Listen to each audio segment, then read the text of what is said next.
Planner?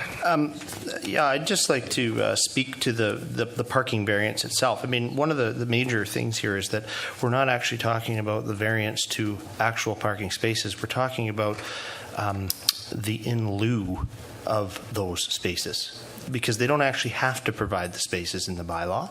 So what they have to do is provide $10,000 per space they can't provide. So what we're actually doing is varying the fact that they have to pay or not pay that parking in lieu. And due to the redesign, which was mentioned,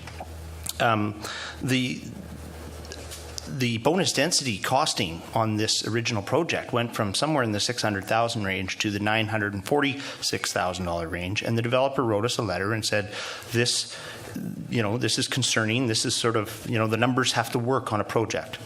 And at the end of the day, they asked us to vary that bylaw, which would make them pay the $330,000. That's what we're talking about here. We're not talking about the fact that they are missing the 33 spaces. We're talking about the fact that they don't want to pay the $330,000 in lieu for that. That is what this part of this variance is about.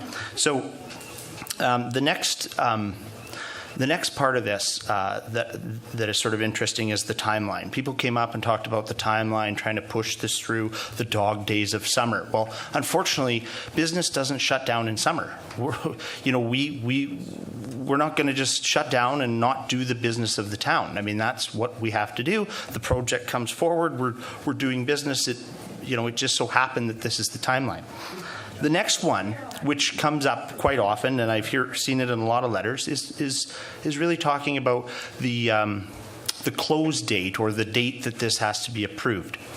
And that is really when we're talking about the sales of a property. When you've ever bought a home, your realtor on your behalf has gone and made an offer, and that offer has a time clause in it. And that is just the facts. That's a fact. They have time clauses. And in most cases, once the time runs out, the deal is dead.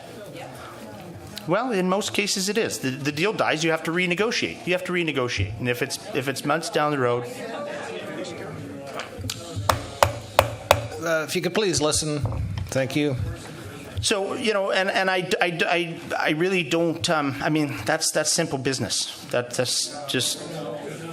And that's fine. You could choose to not like my comments. That's fine, but that's really how it is.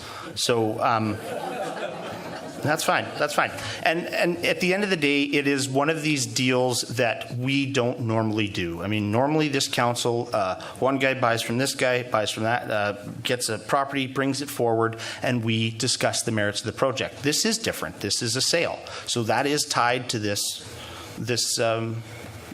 approval. And that's just the nature of this sale. So as Councillor Locker-Goody stated in the other variances, when you really dig down on this project and look at the variances being asked for, I agree with them.